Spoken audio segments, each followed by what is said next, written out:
Yo, Thought Warriors. Donnie. What is up? High Learning is on.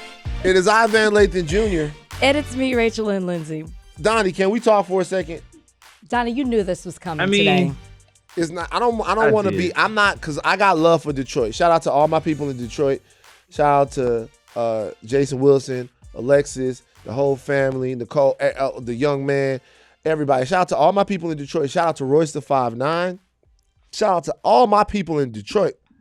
I got a lot of people in Detroit that I fuck with, and the city right now must be kind of hanging their heads a little low. Donnie, what the fuck was that last night? Jesus Christ, bro, what happened? It was bad. They did not meet the moment. But you know what? I have a good job of looking at things from a broad perspective, and I feel like with this team specifically, we're okay. 2 years ago, we had a historically bad season. I think we're ahead of schedule. We're young. We're in a spot where a lot of teams would love to be in. A lot of fans would love their teams to be in our position. So, you know what? Overall, things are looking up for the Pistons. Go Tigers. Okay. So, Donnie, before we move off this, let's just get a vibe check on the state of Detroit sports, because let me look at the MLB standings right now. All right, let's not do that. Things aren't great for the Tigers right now. Oh, but well, what it's the a fuck? long Okay. You have season. time. You have time. You have plenty of time, Donnie. It's just things are just getting started. Okay, so the Tigers are 20-27, but let's be honest, they're only 5 games out of first. The Central is like drowning in mediocrity. So they're only 5 games out first. But look, the Dodgers hit a little skid too over there in the National League, the Dodgers, but they still 29 and 18. That's a skid for the Dodgers. You know how we get busy. Okay, so then Lions, before we move on, Lions, Tigers, and Bears. Pistons. Which team are you the most excited for? Do you think has the most chance, the most upside right now? That easily is the Lions, especially after the schedule was released. I mean, you can't count your eggs before they hatch, whatever that cliche is. But based off of our schedule and the team that I know we have, it is looking like we have a really good chance of. Donnie is so flustered right now. Donnie, you're not doing a good job of hiding it. Donnie, I normally do this kind of thing. I can't get sayings right. Yeah. But Donnie, you have to count the eggs before they hatch. You have to count the eggs. That's like, you have to count the eggs. You need to know if you have chickens. a half dozen eggs. It's chicken. If you have It's a dozen chickens, eggs, Donnie. It's chickens. the eggs must be counted, Donnie. The chickens, on the other hand, you don't want to count them before they hatch because they might not hatch. They might not hatch. Okay. It's okay, It didn't Donnie. feel right. I knew it was wrong. But yeah, you get what I'm trying to say. I feel really good about the Lions looking at their schedule. Season is looking great. The Tigers are like being devastated by injuries right now, but like I said, it's a long season, and the Pistons have a bright future. But overall, I feel like the Lions, I should say, are immediately set up for success in a way that the other teams might take a minute. All right, just want to check in with that. I saw that last night. Could not believe that goddamn score. Rach, what's up? What was your weekend like? Oh man, it's supposed to be chill. Friday. Meetings, chilled. Saturday, I actually took the day. I'm very proud of myself. Normally, I'm go, go, go. I said no to a lot of stuff. Mm-hmm. I only saw The Devil Wears Prada 2. Did you like it? Yeah, I felt like it put a nice bow at the end of like that franchise. Mm-hmm. And then my cousin, she's my favorite cousin. She's from Texas, Corpus Christi, but was celebrating her birthday in San Diego. And I found out at the last minute, because I didn't realize she had sent me an invitation. So I drove to San Diego yesterday and back the same day to celebrate her 83rd birthday. We had so much fun. Shout out to Mary Louise. Happy birthday, Mary. We went to eat by the water. We were at Coronado Island on Coronado Island. And then we went to the Juke Joint. The Juke Joint? It was in truly, San Diego? and Brownie was there. Yeah. Brownie in the Juke Yeah. Joint. I think it's called Fleet Reserve. Shout out to them. Walk in, pool table, like good music. Like people know everybody, like family, friends. The game was on. It was a good time. Fleet Reserve? I think that's what it's called. But that's my cousin. Like when she used to come to Dallas, she would stay with me and she would take me to all her spots that she used to party at that are still open. And they'd just be like these small juke joints in Dallas that we would go to. So Fleet Reserve, is this a military thing? Is that what it said? What does it say? So military Fleet Reserve, San Diego. Let me see. Wait a second, because I knew you gonna look it up, and now it's Imperial Beach, California. Yeah. It's a social club and veterans advocacy hub featuring full bars, outdoor patios, and community events. Okay, so it's like so you went down there was partying with Pete Hegseth. Shout out to my cousin, not Pete Hegseth, stop. Shout out to my cousin. She lives life to the fullest. 83 years old, still doing her thing. She is so loved. These were her friends in San Diego that were throwing her this party. It's like her 5th birthday party she's had for 83. Awesome. I just love the way she does life. Were there like Navy people there? Not that I saw. You ever been to like a Navy bar or like a military bar? No. I haven't. I see them in the movies all the time, right? I see them in the movies all the time. And for a black guy in a Navy bar, it only goes one or two ways. It either goes the way that it went for Jay Ellis in Top Gun Maverick, where he's a part of the group, or you walk into a bar and it's a bunch of like Marines in there and they come over there and they fuck with you. And they go, ha, you're a long way from the base. That's a movie. That's the movie. Oh, wait, you know what? Let me take that back. I only saw my cousin's cousin on her other side, so he's not related to me, he was there. He's in the Army, and he's 103 years old. Wait, he was at Fleet Reserve? You was at Fleet Reserve? He was at the dinner at lunch with us, and then we went to Fleet Reserve. He's 103 years old. Shout out to him. Fought at Normandy and still outside, drives, lives by himself. He asked me to get him a bourbon on the rocks, straight up. I was like, I love this crowd of people. Just fully, just like nothing stops them. You, my brother. Yes, it was beautiful to see. Okay. Stephen A. Smith has threatened. This is not on the rundown. That's not. What are you doing? What are you doing? Let me look at it first. It's not even nothing. So Stephen A. Smith has, how many athletes has Stephen A. Smith threatened at this point? He threatened. Donnie, can you remember off the top of your head? Has he threatened or criticized? No, threatened. Straight up threatened. Donnie, off the top of your head, how many athletes has Stephen A. Smith straight up threatened? Do you remember? I don't remember him threatening anybody. Wow. How many times has he done this? So he threatened Kevin Durant. You don't want to make an enemy out of me. Remember that? Oh. And now he just threatened Jaylen Brown. Jaylen Brown, be careful what you wish for. You really want me to start reporting on that level? Locker room? How the organization might think of you? How the city might feel about you? This is a great impersonation. How Jason Tatum really good. may or may not feel about you. You really want to make an enemy out of me? That's Stephen A. Smith. Okay, LeBron James, Tiki Barber, Michael Carter Williams. Yeah. Yeah, Matt Barnes, and now he just went in on Jaylen Brown. We don't have time for that. You know why? Because Drake dropped Iceman has hit the stores. How old are you? The rollout for Iceman, Drake's Iceman, reached its conclusion this weekend with the release of the aforementioned album, along with two others, Habibti and Maid of Honor. So in total, that was 43 new songs released by Drake, almost 2.5 hours of music. You all listened. What were your thoughts on Iceman? So I only made it halfway through Habibti. Thank God. Okay, I was going to say. And Maid of Honor, just because it's so much music that I feel like there's no way to like give, unless you just listen to music all weekend long, an accurate assessment of all three albums. So I did listen to Iceman all weekend long. Okay, rate them. I can't rate them because I really feel like you. I feel like you could listen to half of Maid of Honor and Habibti and get a general sense of the album. I mean, I don't really want to rate them just because I just would rather just talk about Iceman because I didn't really listen to these that much as well. I only listened to a little bit. I heard Sexy Red and the Cha Cha Slide. They did a record of that. I listened to that. But like the other two, I really haven't dove into to be able to rate them. Okay. Iceman, I think, is interesting. I think almost everything everyone is saying about Iceman is true, which is like really weird for a piece of art.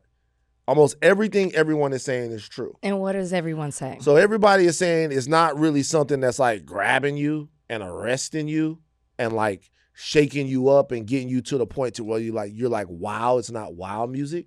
But then people are also saying that it gets more palatable the more that you listen to it. That's true. Which is also true. So I feel like Drake kind of set himself up in not the best way in the amount of time. And this, it's not really his fault. It's just the way that everything, kind of shook out with the whole Kendrick Drake thing. But I feel like the expectations were so high because the wait was so long and and it was supposed to come out and then it didn't. And it felt like it kept getting pushed back, and it felt like it kept getting pushed back because, and who said it? Rory or Mal said they've never seen anything like this before. And I'm assuming they're talking about the other two albums, or heard anything like this, or Drake is on something different. And so there was just this expectation that we were going to see, or at least for me, that I was going to hear something that I had never heard from Drake before. Mm-hmm. And it shouldn't be a letdown because I actually enjoyed listening to Iceman. It felt familiar to me. I told you it felt like Views. That's kind of how I felt listening to it. And I liked it. I enjoyed it. But it wasn't anything that was mind-blowing that I thought. And it was kind of what I expected. I expected for him to go after certain people and rap about that. Even the context in what he was rapping felt the same. It was like the same old stuff, like who he is, what he's done, how he's great, who he's against, like how he's going to keep going forward. It's like the same content that we normally get from him. What's interesting is how the response to some of these records is exactly opposite of how you used to respond to Drake shit. Like when Jumpman first dropped, when like Trophies first dropped, mm-hmm. when you first heard Drake's verse on Versace, mm-hmm. when even Headlines first came out. These are not even in the pantheon, I guess, now of like classic Drake joints. I remember there's a song on, I think it's Views, called Child's Play. Love. It's one of my favorite Drake records. When that song first came on, you like, oh shit. Like Drake used to have this ability to get you into a record, like to push you into a record to where you could not disconnect from the fact that you knew you was going to be listening to this song for a long time. It's different now. It's opposite now. That kind of don't exist anymore. Now you are listening to the record because you're giving it a chance because it's Drake. Yeah. So like, as I'm driving home I was at a screening, I'm driving home from the screening, I'm listening to Iceman, I'm like, yo, this sucks. This is whack. That's what you thought. On first listen. The first listen, I'm like, this is whack. This mm-hmm. sucks. Then I'm like, man, it can't be whack. It can't be as whack as I feel like it was. So let me go spin it back again and listen again. And then the second time, I was like, oh, okay. Well, now my expectations have been curbed because I don't think that maybe Drake does well with expectations at this particular point in his career. So now I'm just into the music itself. It's not whack. And then on the third time, I was kind of like, oh, well, it's cool. Mm-hmm. Like it's it's cool. But the first time I heard it, there was nothing to make me go, oh my God, this is great, fantastic music. And still, I don't feel like it's great, fantastic music. I feel like it's cool. It reminds me a lot of what Cole just put out not too long ago. It's cool. Yeah. It's cool. Yeah. It's cool. But as far as the stuff that used to hit, and I used to be like, oh shit, listen to this. Like the first time I heard Nonstop, you know that joint? Yeah. The first time I heard Nonstop, I was in the islands. I was in Anguilla. Chilling. We had a private house, you know what I'm saying? Oxtails, boats. You know what? I wish you would do it again. Remember the days you used to take vacations? You need another one. Vote, You need another one. Just chilling, doing the whole thing. And I was on that. And I'm like, this is going to be my shit for a long, long time. This is going to be my shit. But it's different now. Like, it's like, for the people that are saying that Iceman is trash, they could be right. For the people that are saying that Iceman is good, they could be right.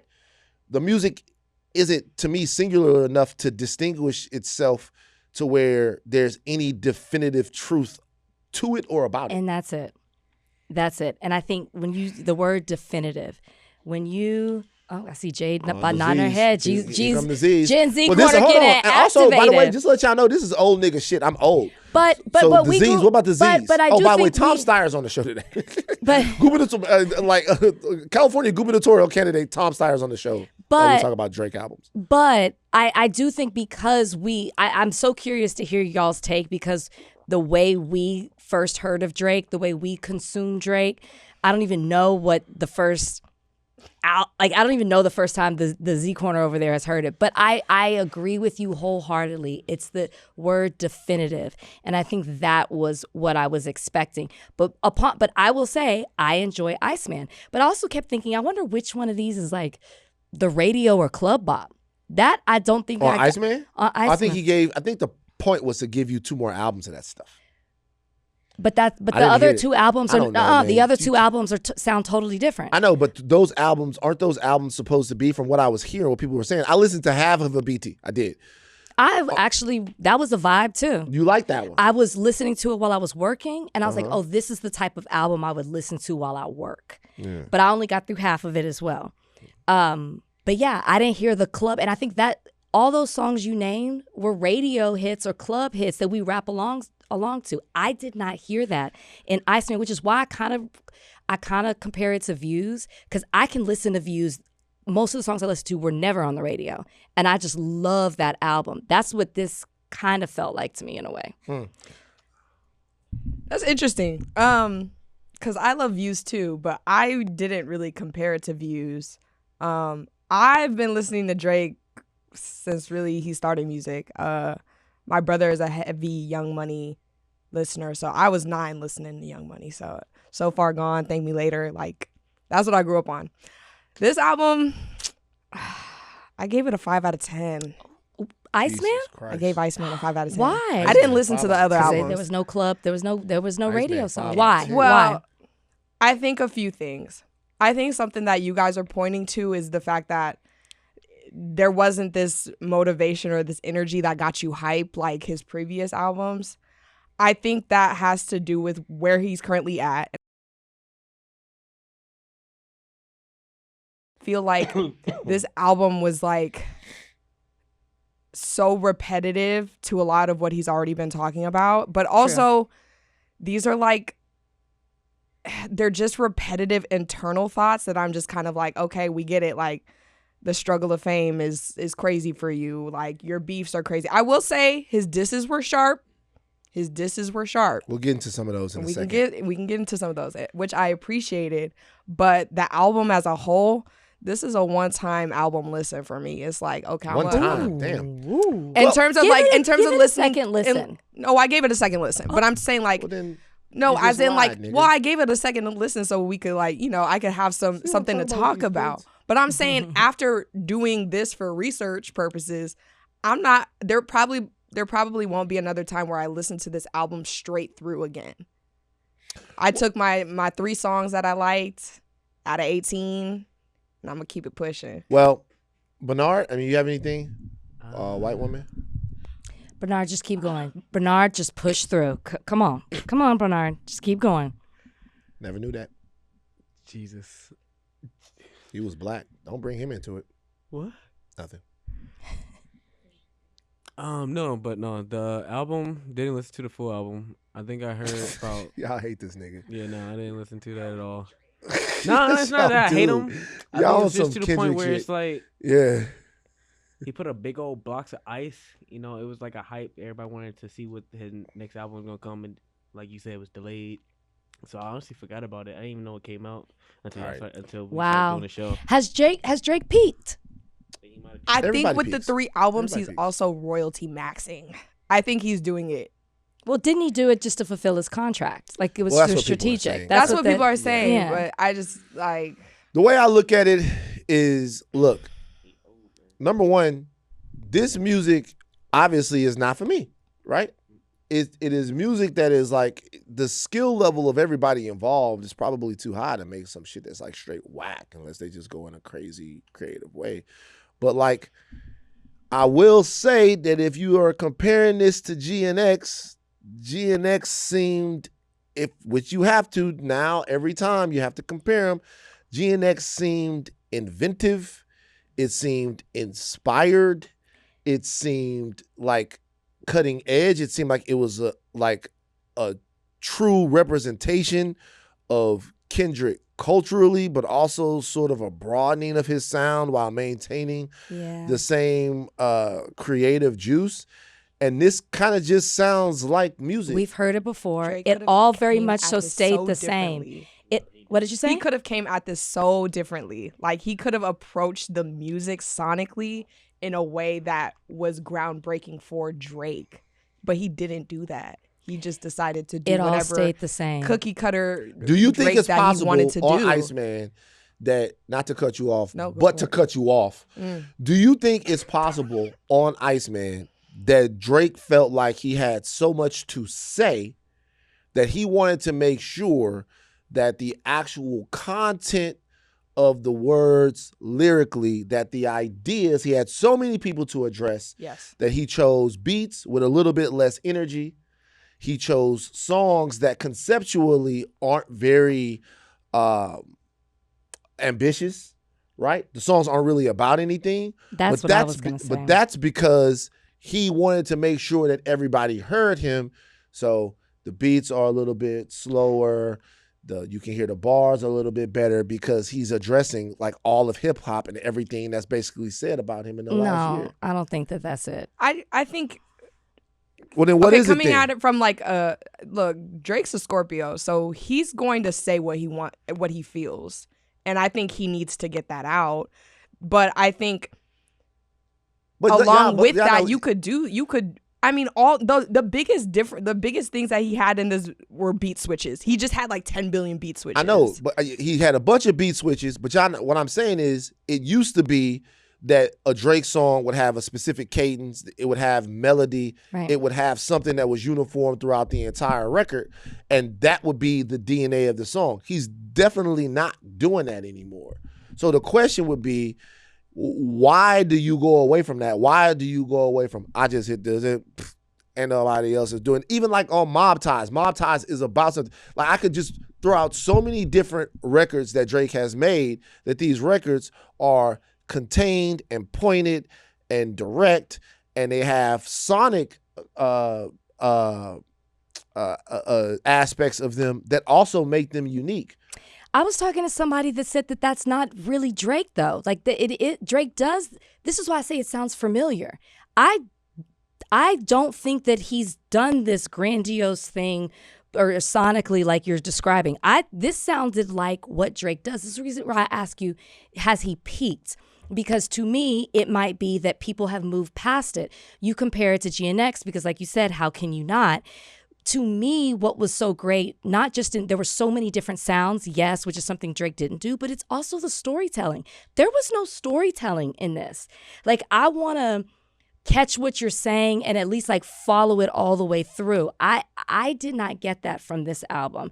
And I think that that's what I was craving at the end of the day. If the music stays the same, sounds the same, at least I'm hearing you tell some type of story that I can catch on to. Okay. And I just didn't get that. Okay. So Drake, over the course of his career, has been incredibly diverse with how incredibly ambitious with how he crafts a verse. Like, think about Worst Behavior. Like, think about other records that Drake is on, like the Drake songs that you know, how Drake actually matches his lyrical style to the beat, gets you in and out of pocket. Say stuff. Think about All My Exes Live in Texas Like I'm George Strait, or They Go to Georgia State with Tuition Is Handled By. Now, that's a Wayne song, but Drake has normally took and done he was never a gangster rapper. Correct. But what he would do creatively on songs is what set him apart. Lyrically. Like, lyrically. I'm talking about the sound. Hold on. But I'm saying lyrically, melodically, which is part of the song. The first thing that got me into Drake is when Lust for Life comes on, Drake starts singing in the middle of the verse. And I was like, whoa. Like, I was like, did he try to do that? Did I get a bad copy of the fucking thing? And it was always creativity, fucking around with different sounds and doing all of that stuff. And On this, I don't hear a lot of that, but this is certainly a departure where he essentially gives you 18 timestamp records. And even in that, it's still not the same as those were. I think everyone acted like they wanted an album full of timestamp records, but the reason why the timestamp records stood out was because they were in contrast to the type of creativity and adventuring that he would do sonically on the rest of these albums. That's why I think they stood out, because it would just be like Drake at 1 a.m. in Atlanta rapping. But if you do that for 18, it don't hit the same to me. So I don't know. I don't know what the deal was, but I just think he just had a lot of shit he wanted to say. Look at everybody he dissed. Look at all the diss. He dissed. Look at all the disses. Okay? Drake on this diss. Kendrick, Khaled, Cardi, Rick Ross, Rocky, Cole, Lucian Grange, which I don't understand. Like, what is his relationship? Jay-Z, Mustard, Pharrell, Pusha T, don't understand LeBron James. I understand, but sometimes it seemed like I don't know what the fuck is going on. It seemed like things were all right. DeMar DeRozan, Dr. Dre, and Joe Budden. Dissed everyone. Yeah. Which that is something people were expecting. Maybe not this many people, but that's what people were expecting. Him to diss all these people. So Iceman, well, yeah, he felt like everybody turned against him. So I quite naturally expected him to address it all in this album. And that's the one expectation he fulfilled. Didn't it sound familiar to you? It did, but I think, again, his motivation in this one is different than his motivation in Views, for example. So you think it was really about he just needed to say this more than anything else? I think he just had to get this off his chest, wasn't to be honest. Strategy. But I think that's kind of why, besides the royalty maxing in the contract, that's why he put out the other ones, maybe to kind of allow people to have a different vibe. But I haven't listened to the other two, so I can't speak on those. Yeah, look, he's obviously had this sound before. I'm not saying that. I'm just saying to do this for this entire time. I mean, there are hardly any features on there. There doesn't seem to be that much. There wasn't any. I've said before. There wasn't any ambition in it. It was just, hey, I really need to say this, and what I need to say is more important than the way that I say it. So because of that, give me this mid to low tempo beat, and let me rap over it. He should have just titled it Journals. Like, I feel journal entries. Can I ask you this? Did we put this expectation on him, or did he put this did he say, or if someone in his camp or whatever, things being leaked, that this was about to be this, mind-blowing album? Or did we as fans put that on him because it was coming after GNX? We haven't had new music in a while. We do it to him every time. I know we do it, but I'm just I know we do that, but I'm just asking, did he say anything in regards to that? Not really. I mean, I think the rollout of it was like Iceman coming, Iceman coming, Iceman coming. I think the name Iceman, like he's cold-hearted. He not about to take no prisoners. He about to freeze up everything, the whole nine. He's got a lot of shit to say. I think all of that made people think that he was going to go scorched earth. Mm-hmm. And really what he did was go therapy. Like, and that's not a diss. Like, I think people thought it would be a scorched earth album and a high energy album, but really it was a therapy album. And when I say therapy, I mean, I think Drake legitimately thought that he had a whole bunch of friends in the industry. Yeah, he did. Why wouldn't he? And well, I'm interested to see how people continue to listen, because I think 3 albums was a lot. And I think 3 albums did turn some people off. If we weren't going to talk about it on this podcast, I don't know how much I would have listened to, because the moment I heard 3, I was like, I got to put this in my schedule. As more people are listening to it, I'm curious to see what some of the response will be. We've already seen people like the White House respond. Oh, this is interesting. It'll be interesting to see if Drake calls out the White House for co-opting his Iceman stuff. Now, I'll say this. Other people have. Sabrina Carpenter, don't use my shit. Theo Vaughn, don't use my shit. I think it was either Lady Gaga or Chaperone. I think a couple other people. There have been a lot of artists that have been like, don't use my shit.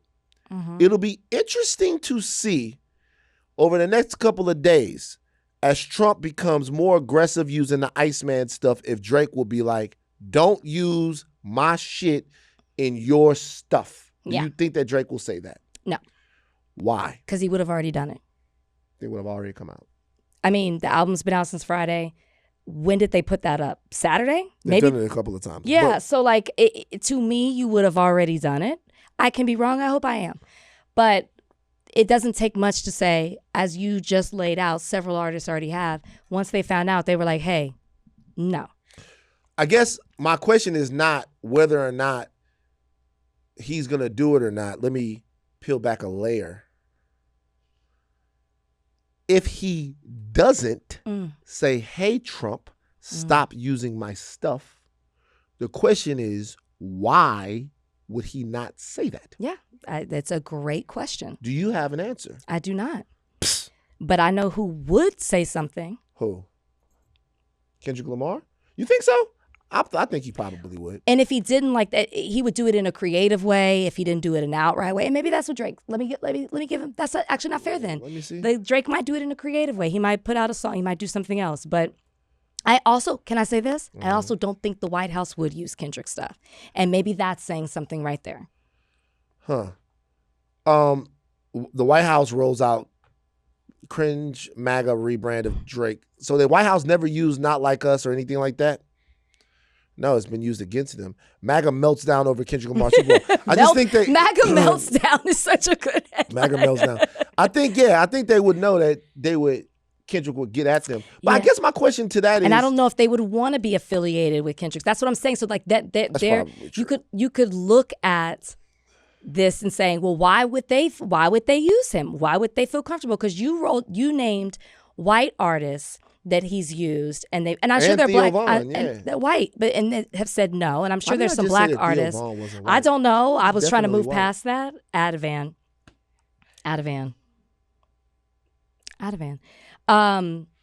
But now lost my train of thought. Oh, you only named white artists that have spoken out and said don't. I'm sure they're black artists too. But in this instance, why would he use Drake? Why would he feel comfortable? Drake hasn't said anything yet. Maybe he will. It's just something to think about.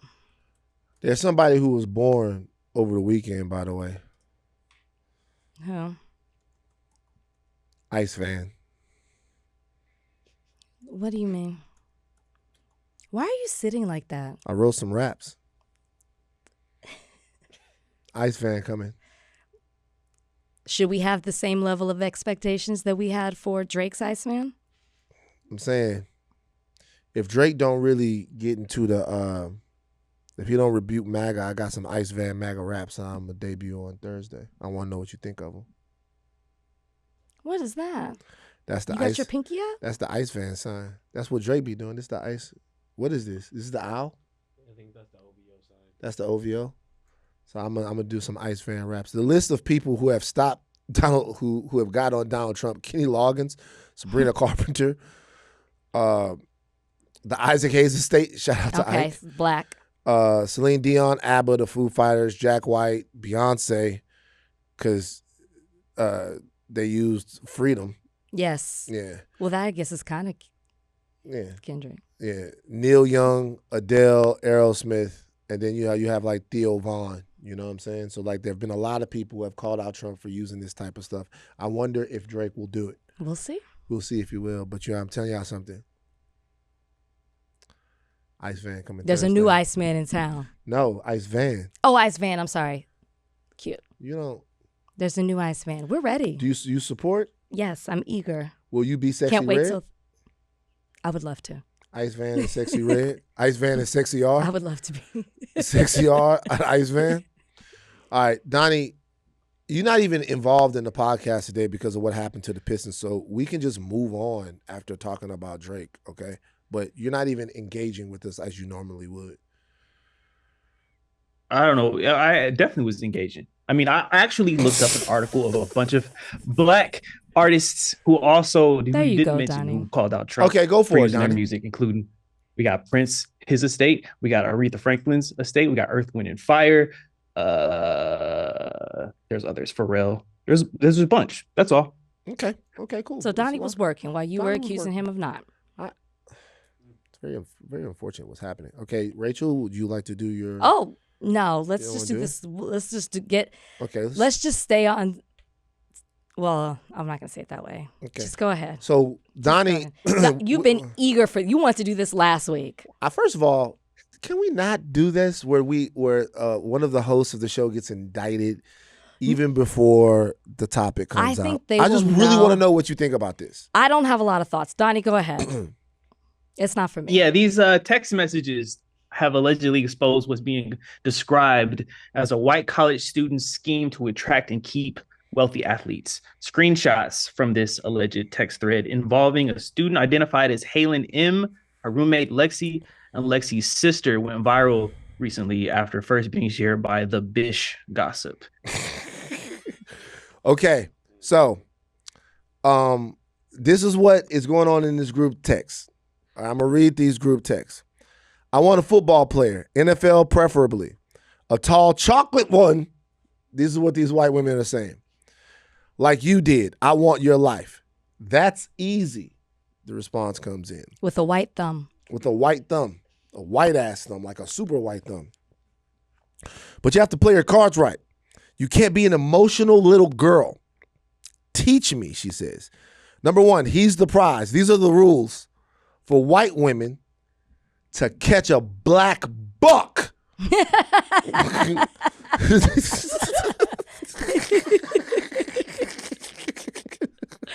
Go ahead. These are the rules. Number one, he's the prize. Remember, he can change your life. You can't change his. Number two, dealing with cheating. Don't look for it. Girls will throw themselves at him and some will succeed. But if it's just a fling, let it go. But don't let him get emotionally attached to one of them. P.S. He'll always be attracted to black girls. Activate that shenane in her by picking at her and let him see it. He'll ditch her quick, LOL. Jesus fucking Christ. If she's like us, it'll be harder because more than likely she's playing to win him too. Make him choose. 3, be an asset to him. Fold his clothes. Buy and bring him his food. Do his homework. Completely integrate yourself into his life where he can't function without you. Number 4, don't embarrass him. Don't cheat. Don't text other men. His cute friends and teammates will try you. God damn, ignore it. Just in case the relationship goes south, another athlete will see you as gold. 5, go completely wild on him in bed. Wild. Use throat spray.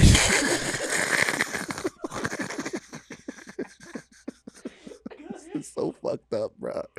Do any and everything. Be spontaneous. Make it go down anytime, anywhere. 6, his mom. Lexi, do not tell his mom any personal information, especially something negative.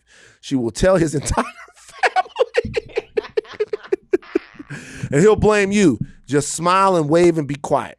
Number 7, always look good and appealing. Hair and face always has to be done. Push for marriage or at least to have multiple kids and you got them. In 2 years on draft day, you'll be a millionaire and all your friends will work hard in school and literally never live the life you live. It's so sweet and rewarding. Lex, I'm in Cancun right now. So, couple of questions here. 1, do you believe this to be true?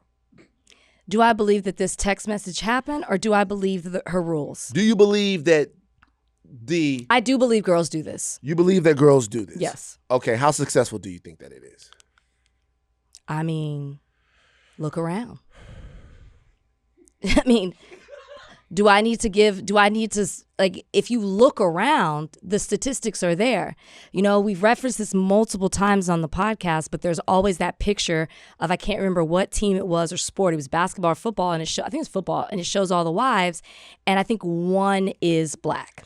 So, you know, that's just one picture, one team, but statistically, the stereotype exists for a reason. So, yeah, I think this is true, that girls absolutely go in there on a mission. I went to the University of Texas. I saw it 20 years ago.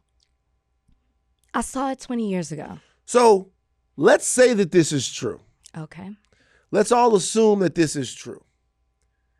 If, in fact, this is true, does it slightly alter our perception and the conversation around these guys dating these women? Why would it alter the conversation? Because I'm going to tell you right now, what she doesn't say, and which is the underlying theme here, is y'all are fucking stupid. That's what she's saying. And y'all can be easily manipulated, and it doesn't take much. Y'all. All you do. No, she's specifically talking about attracting a black athlete, successful athlete, not just anybody on the team, successful, which is not hard to find at a major school. At a big school. So she's basically saying these men are stupid. And I'm going to tell you exactly what you need to do. It's not that hard. So I think this is more of an indictment, if I'm being honest, on black athletes than it is on anything else. So this is what the question was going to be. Because it seems as if it's what the thought was is that these guys get to a spot and they don't want black women anymore. They get to a place they don't want black women anymore. It seems as if this woman doesn't even believe that. It seems as if her life experience or whatever, and I'm not taking this as gospel, even says that they will always be attracted to black women. She's saying that. It seems like she's saying that they must use nefarious means. They must cajole and connive to undo that. Does that change the way you look at the guys? No. Because the guys seem to be victims of a multi-generational Becky Khan game that is looking at them and targeting them and doing all this stuff. They like, no one's ever done this type of stuff for me before. She must really love me, when really it's the vanilla vixen playbook of taking a Derek, taking a, see what I'm saying? Yeah, like, thank you, Bernard. Taking a Derek, taking a goddamn Marlon, taking a Jalen, and making him into a slave for the white Becky society. And he doesn't see it coming. Yeah, they see it coming. They see it. I mean, I told you before when I was at Texas, I literally would have guys say to me, like, I don't date black. We're at college. We just got there. Right. They're already coming in with this perception of, I'm not dating black women. This is what I'm going to date. Black women are too difficult. This girl ain't even gotten to you yet. And you're just already anticipating that. So I can't say like, they would have black women, but they've been targeted and these women have come in here and calculated, been so confusing that they couldn't help themselves. No. If I believe that, then I have to still believe that you're stupid. So, I mean, stupid. They could be stupid. I'm not even saying that they're. I'm not saying that they're not stupid. I think that, and I can't say this for everybody. And listen, I'm sure people fall in love with the opposite race just to fall in love. But I have seen this. I've seen it from black women too. Seen what from black women? I mean, they say it in here. It's like there will be if the black girl's like us, meaning she's coming at you the same way. Then this is what you do against it. So it's not just white women. I'm just saying, like, when there's an athlete, people see dollar signs. Like, girls can see dollar signs if that's what they want them for. I think the difference is here is that if a black woman was doing this, I don't think there's some obvious racism. There wouldn't, she's calling she goes Shanae and all of that stuff. So this person is a racist. So like, if just for all the guys out there that think this is great, just let you know, this woman is calling your mama and your sister and everybody Shanae. These are racists that are getting into this. This girl is specifically implanting negative stereotypes and false things about black women in order for you not to like them. Right. Which is crazy. Right. Things that they say that not only that, but they assume that these men believe these things. So I'm with you with all of this stuff. But there's an intentionality here. And the question is this intentionality in and of itself something, if you were even to extract some of the more obviously racist things out of here, does this intentionality change the way you look at these guys, because they're essentially being preyed upon, and they're being preyed upon. They're being preyed upon by someone that is going so far over and above that it might look like love. You don't think that because I've also had athletes say this about like, what they were warned about when they come, specifically by their Black mothers. So they're not walking in where it's like, oh my gosh, this is happening. They are also warned that you are going to be preyed upon, especially now with like an NIL. You are warned, these top athletes are warned that people are going to be after you because of your athleticism, because of what you can potentially provide, because of your potential millions. They know these things. So to be like, oh, they're preyed upon, they're victims and all of this, like they had no idea. No, I'm saying, but as if that's what it's insinuating, as if they had no idea, like it's not their fault. These women are coming at them from all ways. I think that like it's one thing if you just want to have fun and have a good time, but to fall into this, I just, again, it's an indictment. It's an indictment against Black athletes. I'll tell you why. I never look at women as victims of falling for love bombing. Because what I think is, of course, like, of course you would believe that this guy was all crazy in love with you. Sure. Of course you would believe if you walk out your house and it's a Shetland pony, and here's the Shetland pony. His name is Mauricio. I bought him for you. I'm going to take care of him. And there's a carriage to take you to work. And there's all of this. And he starts to pay your bill and all of this stuff. And then he locks you down. And then all of that goes away. I look at people like that and I go, because a lot of guys on the other side of the love bombing thing go, well, look, I do what I want to do. And then I stop doing it when I stop doing it. When I hear people talk about the love bombing, I go, yeah. Of course, anyone would believe that this person is down for them in this incredibly profound way if they were doing all of this stuff. And then if you stop doing all of that stuff, then you love bomb me. I think that's a legitimate thing. But are you an everyday person, or are you somebody who's got status, profile, and money? Because now I'm going to look at it differently. Are you after me for me, or are you after me for what I can give you? But you're not an everyday person. The guy, but here's the difference. A woman to men is not an everyday person. See, a woman, like when a guy is trying to get something from a woman, men don't look at women as particularly beautiful women, particularly attractive women.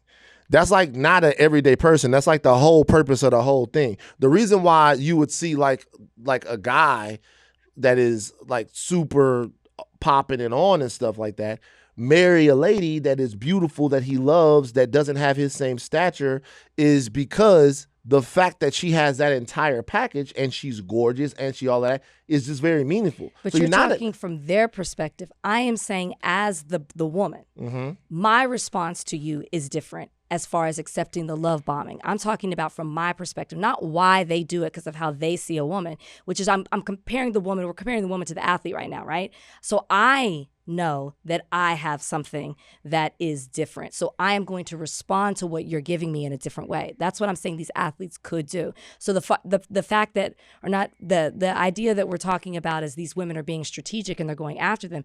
And you're saying, well, is there this argument of they're being preyed upon? I'm like, but they know coming in, most of them, that girls are going to be after them for a particular reason. So they shouldn't necessarily, or they should be skeptical about why a girl's coming after them. So I'm just saying the way they perceive it should be different. Just like me as a woman, if I know that I have something, a status or money or whatever, I'm not going to be so quick to fall for love bombing if I know, if I'm more skeptical about why it is that you want to come after me, is the point I'm saying.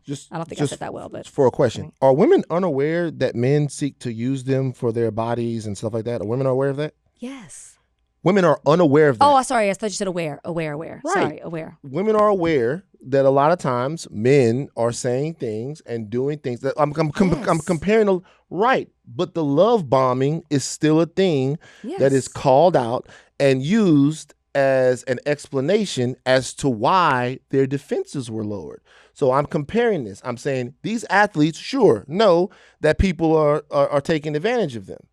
And by the way, I'm not saying that these guys don't have, I'm not doing that at all. I'm just saying as an intellectual exercise, these athletes know that people are taking advantage of them. They know that. Women know that men are there to take advantage of them in a lot of times. But a lot of times, like, love feels like love. And what we actually at the end of the day criticize are the people who cynically make something other than love look like love to draw somebody in on false pretexts. Yes. And that's what we're doing when we're talking about love bombing. When we're talking about love bombing, and I think we're talking about love bombing, there are a lot of women that are saying, hey, this guy never really felt this way, but he did all of these things to get me in, to harvest my body, then got away from me. This is different. These women are willing to be in the situation, but they are harvesting these men in a way. So just to me, there are things in here that are like really disgusting, but I do see this as being a sort of love bombing, and love bombing is normally something that we blame the love bomber for and not the victim of the love bombing. Do you blame women when they're love bombed? I don't think it's the same thing. Okay. It's not exactly the same thing. You're right about that. I just don't think it's the same thing. So no, I think anybody can be susceptible to love bombing. But I don't think that what you're saying is the same thing as this. You don't think that love bombing you don't think, even though she's describing it to a T. Hey, man, let me tell you something out there. If you're a defensive lineman, you know damn well that girl wasn't fucking with you. Okay? I'm letting you know. Shout out to my niggas, man. Shout out to my niggas. Y'all gotta I love the O and D lineman. Y'all gotta, huh? I like the D lineman and an O lineman, but D lineman. Well, that's my point. I'm black. You will. Cause like them guys always had something in like, but you know, goddamn well, man. Y'all keep y'all head on the swivel out there. They know, but I think sometimes they just don't.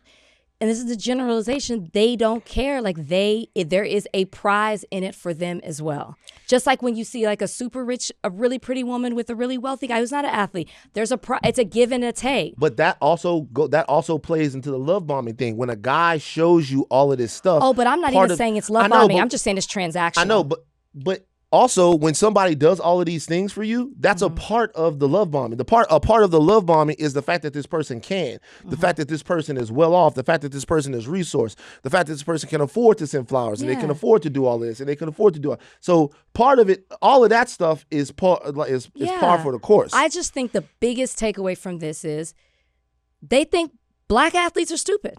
Like they can you can follow this to a T, and she says it. You can have every single one of them that you want.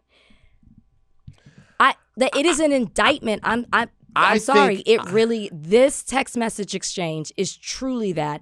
And like, that's why when you were like, you want to talk about it, I'm like, I shouldn't even be the audience. This should be a wake-up call. It won't be, but a wake-up call. They should read these text messages. This is so interesting. They should read these text messages. You know how like, before you go into the draft, you got like the finance classes, and like, remember Deion Sanders brought Brittany Renner to speak. They should read these text messages. Be like, by the way, I would love to conduct the class. But PowerPoint, give me a pointer. I just think that hearing somebody's talk about you and black women, you might have a sister, cousin, aunt, mother. Like, I just think, like, we know these things before I even saw this, right? Again, went to Texas. But when you see it like this, if I'm the person they're talking about, I'm like, you can't do that to me. I would be like, oh. Get off me. Okay. Leave me alone. Let me go celebrate these black queens. Get with the black queens. Get away from me. But I'm saying, we also should say this. These are like 19, 20-year-old guys. I mean, like, we just, like, I'm shooting a lot of bail. Yes, everybody in the YouTube comments will be mad. To be fair, there's an immaturity here. These are 19, 20-year-old. There's an immaturity. Like, these are 19, 20-year-old guys. These are young guys. That's why I thought this was an interesting conversation, just in the case of like, when I'm looking at, and this is anyone, because like, women can love bomb as well. It's not just men who love bomb. Women can love bomb. Men can love bomb each other. Yeah. Women can love. And so when I looked at this, I was like, when I see somebody doing that just to catch somebody, now if you really fall in love with someone, sure, and you want to do all of this stuff for them, making the sister into a shenane and all of that dumbass shit, then that's one thing. But if you are doing this as a fishing expedition, then you're like one of the worst types of people around. Mm-hmm. Just like if you're overly love bombing somebody just to get something from them and then cast them back out, I think that's fucked up too. It is. And so It really I was just wondering what you thought. But then, fellas, head on the swivel, man. Head on the swivel. Cause these these draft day camera shots are starting to get tough. Your mama don't like that girl. I'm sick of watching that, man. Your mama don't like that girl. I see this black woman on the couch. She like, The girl trying to hug her. Your mama don't like that girl, man. She don't like that girl. It's starting to get tough. Okay, we are trying to help California decide. And in doing that, we have to talk to one of the leading candidates in the California gubernatorial race. I like to call him the Uncle Tom of the billionaires. I have not heard you say that. Never heard that one before, man. I should have been used that. Tom Steyer joins us today on Higher Learning. How are you? I'm great. How are you? We're going to get right to it because the race is heating up. You guys just had a debate. And I personally am noticing something else. I'm noticing a swell of people, progressives that I know, people that I trust, getting on the Tom train. A lot of them, people that I really trust. I wonder, though, if they're being paid. The New York Post recently did a story of your campaign paying $100,000 to an influencer named Carlos Eduardo Espina, maybe. Are people responding to your policies or to your pockets? How do you respond to people that are saying that you have a paid influencers campaign? We don't pay anybody to endorse me. Okay. We believe influencers have a job and need to be paid. And so we pay them for their time, but we don't pay anybody for endorsements. And in fact, the people who are putting this out, which is the Becerra campaign, works through influencers in independent expenditures that aren't transparent. We're completely transparent about everything we do. And so do I believe that people are responding to what we stand for? I am assuming you've looked at some of the policies in this race. Absolutely. And I don't want to, make complete assumptions, but look, I'm the person with all the progressive policies. I'm the person who has actual plans to change things for working people in this state. I am the person who's actually taking on the corporate special interests. They have already spent a record amount to stop me. So when you say, what are people responding to? Look, I can tell you the corporate special interests think I'm a threat, and they're not spending a penny against anyone else in this race. And if you look at the people who are supporting me, I mean, I was just telling you I was down at SoFi Stadium with the Unite Here workers. I was the only person running for governor who was there, but I have union support. I have progressive support. I have environmental support. I have Our Revolution, Bernie Sanders, the organization Bernie Sanders started, as support. So what is actually happening in this race is, to me, a very simple thing. Do you want to take back the state from the corporate special interest who run this state, which is the only way we drive down costs for working Californians? Or do you think basically the way it works now, where the oil companies and the electric monopolies and the health insurers control this state? And I'm saying it's way overdue for working people to get fairly represented, that this is the richest state in the country with the highest poverty rate. This is a state that used to be number one in education. We're somewhere in the 30s. This is a state that has basically created immense wealth for a few people and is leaving everybody else behind, and that's not right. And so, I don't know why people respond honestly, but I can say this: my policies are completely different from everybody else. There's no one else taking on the electric monopolies. There's no one else taking on the oil companies. I'm the person pushing for single payer by far the hardest, and everybody knows it, and the corporations know it, and the billionaires know it. And if you looked, there was a debate, not the last one, Van, but the one before. They asked, do you want to tax billionaires? 7 people on the stage, 6 no's, 1 yes. You said that Californians deserve a life they can afford, and a lot of people would say you specifically don't have to worry about that. Why should they trust you and your read on what they need? So let me say this. I don't think, first of all, you should know my whole job in this campaign is to see more Californians than anybody else, to look more people in the eye, hear exactly what they're saying. This is an incredibly diverse big state. 40 million people.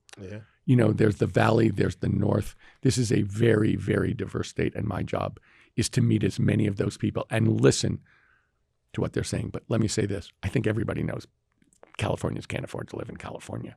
The real question that I think people should be asking is who genuinely wants to change it and who has gotten results in history. And if you look in the private sector, I started a business. We're sitting in a room with no windows. I started in a room with no windows and nobody else. Right. And I made a business out of it. I had to get results, and I did get results. And as a private citizen, I've gotten results in the public sector. I've taken on 3 big corporate special interests at the ballot. Every time people said, you're a nut, you don't know what you're talking about, they're going to cream you. And we smashed them every time. I've registered 1.2 million young Californians because I felt like you want a representative democracy. Young people are part of that. They're way underrepresented. My wife and I have started a nonprofit community bank that's in the billions of dollars to undo basically racist redlining around the state. We worked for years to put together a coalition that got free breakfast and free lunch for every school kid in California. We have 20 people in Sacramento who for the last 11 years have been working on every piece of progressive legislation in this state, run by a black guy named Arnie Sowell, who has done a fantastic job. So when you say, how can everybody knows what the problem is in this state? Housing is way too expensive. Healthcare is way too expensive. We pay twice as much for electricity as the average American. The oil companies are robbing us at the pump every day. We know the problems. The question is, what are you going to do about it? And are you really willing to do it? And, if you guys look, I always tease about it, but I'm somewhat serious. We have a plan on every one of these that's detailed. Yeah. That's on the web. You look at artificial intelligence. We had the first plan. We have by far the most comprehensive plan. And it's one that's looking forward to the tsunami that's coming at us. So when you say, why should people trust me? Mm-hmm. I've done this full time for 14 years. I've been working on these issues for a really long time. I've gotten results as a private citizen. Somebody needs to step up in the state. I asked a bunch of people if they'd do it before I ran. Right. Someone has got to take on these special interests. And I'll give you an example, Rachel. The lobbying group for the oil companies is called the Western States Petroleum Association, WSPA. A week ago, the head of WSPA said in a public meeting in Sacramento that he believed it was the fiduciary duty of the oil companies to charge every cent they could extract from Californians as a result of the Iran war. Mm-hmm. That is not a group of people that I want to put my trust in. Sure. And I think we need somebody who's going to stand. I've been standing up for those guys for, at least 16 years. Would you be in favor of a windfall tax? I talk about it every day, Van. Okay. It's like, it's a windfall profit. They put this guy into the presidency. Mm-hmm. He started a war to control oil and gas. We're paying for it at the pump. They're making $70 billion, and people are basically spending a day of their earnings a week on gasoline. Mm-hmm. That's where we are. There is a windfall profits tax on the books that we could activate. We don't have to pass a law. Right. There's a law in the books. I'm the only person, if you listen to those debates, when they keep saying, should we give up on the gas tax? I'm like, give up on the gas tax. That's 40 cents. I want $1.50 from the oil companies going directly to Californians. They are robbing us ruthlessly. And their lobbyists said their duty is to rob us as much as they possibly can. I think somebody's got to be on the other side of that. Mm-hmm. So I think something that's happening, particularly with young people on the left, is they're asking which politicians that they can trust. They hear a lot of plans, but they wonder if the will is there. So conversation specifically around you. In your past, you've invested into private prisons. You're now against private prisons. You've invested hundreds of millions of dollars into fossil fuels. You're an environmentalist now. You've campaigned against single-payer health care. You're now a single-payer health care champion. Do you think it's fair for people to ask who you really are based upon some of the... Of course it is. Okay. Of course it is. And let me say this. There are no hard questions in this world. They're unprepared answerers. Mm-hmm. So let me go. Can I go through each one of those ones if you don't mind? Private prisons. So I ran an investment firm. We owned it's a stock. 22 years ago, we bought stock in a very small private prison company, And within a year, because I was talking to activists, I thought, this is wrong. We just made a mistake. We just shouldn't be doing this. And we got out. Right. That is over 20 years ago. I didn't just take it, I made a mistake, and I stopped making a mistake. First of all, it's a big reason I left my business. People ask, why did I walk away 14 years from billions of dollars? And the reason is, that wasn't why I was put on the planet Earth. I didn't care about that. I'm from a family that believes in service and giving back. And I felt like I'm not even living here. I'm just making money. I don't want that life. Mm-hmm. And this was a big part of it, that it was a wake-up call. But I have also worked to push California away from a period of mass racist incarceration towards rehabilitative justice. And we have worked on that in multiple ways. We've worked to decertify officers who misbehave. We've worked to get rid of sentence enhancements. We've worked to end the death penalty. We've worked for bail reform. We've worked in every single progressive way to move us from that system of mass racist incarceration to rehabilitative justice, towards treatment, towards the concept that people need to get a second chance, need help in going back into the community, need to go back as productive citizens so they don't commit another crime and get incarcerated, but in fact are prepared to have a life that's successful and productive. We have done that, and that's one thing I want to say. And the second thing is, we have not just started working on ICE. I mean, I have a campaign. I've said ICE should be abolished, and I have a strong anti-ICE platform, including prosecuting ICE agents for racial profiling, which is illegal in California, or committing crimes against violence against Californians and going up the chain, including the people who send them to do. But I didn't just start doing that. We worked to make California a sanctuary state in 2019. In 2018, my wife and I put together a private program basically to hire lawyers for people who are under threat of deportation. We have worked, I'm a huge believer in immigration. I'm a huge believer in protecting immigrants. That's a big part of what I was doing today down at SoFi Stadium, is they're trying to bring in an ICE to the World Cup and to get all the information I need. So in answer to your question, I made a mistake 22 years ago, and I've worked very, very consistently and hard to undo it. And let me say this, if you want to follow the money, the people who are the most progressive criminal justice organization in this state is called Smart Justice. They endorsed me and nobody else. And the prison guards are spending millions of dollars against me because they believe, they're spending their money because they believe I'm against mass incarceration. They believe I'm for rehabilitative justice. They believe I'm for treatment and halfway houses to try and prepare people to go back into the community. So I will say, yeah, I made a mistake. And for people who are religious, the most famous story about this is Paul on the way to Damascus, having been the biggest opponent of Jesus and saying, I made a mistake.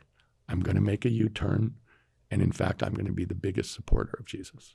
And so I'm not saying I'm St. Paul, but what I am saying is people can change. Right. Yeah. And I'm saying for people who are incarcerated, you get a chance at redemption. You get a chance to remake yourself. And I'm asking people to believe. I've worked on this for way over a decade.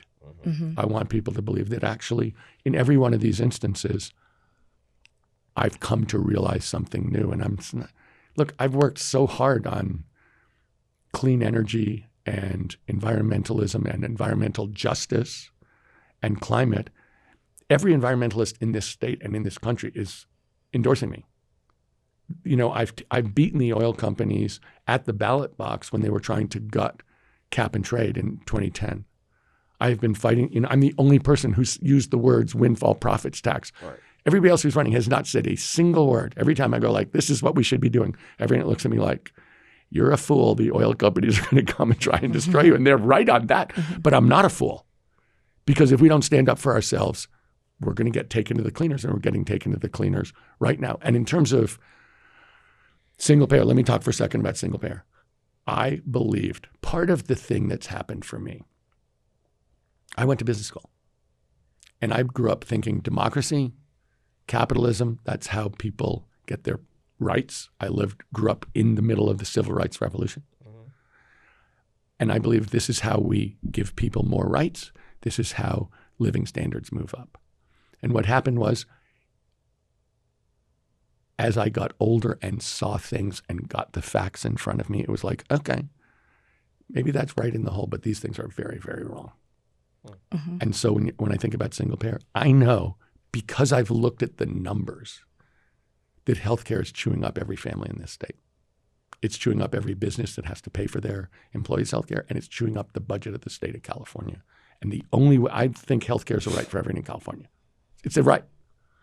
If we're going to deliver healthcare for everybody in this state at a good level, the only way I can see it being able to afford it is going to single payer. It's not about me. It's just the facts. And I listened originally thinking everyone in business was like, Tom, we'll get this. Competition will drive down costs. There are people on that stage saying exactly what I just said. We're going to introduce competition, blah, blah, blah, blah, blah, blah. No. Healthcare has gone up at twice the rate of inflation for 50 years. We can't afford it. It is eating us up. And all I'm saying is we need to accept that fact and accept that healthcare is a right. Now, what can we actually do to change it? And there are a bunch, Javier Becerra said he was for single payer. He went behind closed doors. He talked to the biggest lobby against single payer, and they endorsed him the next day and gave him the maximum amount of money, saying he very clearly stated he's not for single payer. So let me say, look, a lot of this is about who can you trust. That was the question you asked, Rachel. I'm trying to tell you exactly why I did these things and to acknowledge when I'm wrong, because if you don't acknowledge when you're wrong, how can you be right? Yeah. Yeah.